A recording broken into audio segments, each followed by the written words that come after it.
On pense souvent que tirer un penalty est la chose la plus facile à faire dans le football. Et ben ça, non, pas du tout. Enfin, si, en quelque sorte, mais c'est justement cette simplicité qui le rend terriblement complexe. On aurait tendance à dire tire fort sur un côté comme le ferait Rashford, mais c'est beaucoup plus complexe que ça. T'es tout seul, face au gardien, tous les regards sont braqués sur toi. Si tu réussis, c'est normal. Si tu loupes, c'est une véritable catastrophe. C'est pour ça que Messi rate la plupart de ses pénaltys. Par contre, il y a un joueur du PSG, enfin, plus ou moins au moment où je te parle, qui a tenté 10 pénaltys, qui en a réussi 10 et qui en a mis 10 à contre-pied. Ce joueur, c'est Neymar. Et aujourd'hui, on va apprendre le secret pour pouvoir réussir tous ses pénaltys.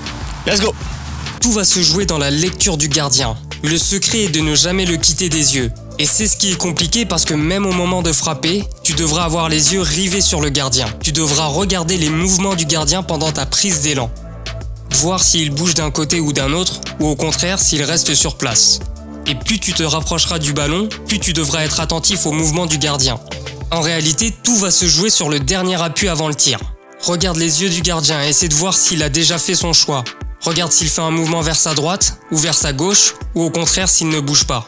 Ce qui va être primordial, c'est donc la vision périphérique pour savoir où est la balle tout en gardant ton attention sur le gardien.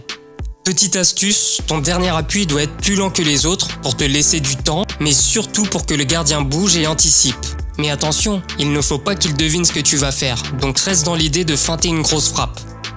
Pour finir, place ton dernier appui de manière à pouvoir orienter ton pied de frappe en fonction du choix du gardien et pour pouvoir tirer dans toutes les directions possibles. Voilà les gars, c'est la fin de cette vidéo, j'espère qu'elle vous aura plu. N'hésitez pas à lâcher votre petit like, à lâcher votre petit commentaire en nous disant quel type de tuto vous voulez voir à l'avenir sur la chaîne. Et surtout, abonnez-vous, le gros bouton qui se trouve là, ou bien le bouton s'abonner qui se trouve ici. La petite fiche ici si le maillot de Marseille vous a plu pour tous mes Marseillais. Nous on se retrouve la prochaine fois pour une nouvelle vidéo. Ciao!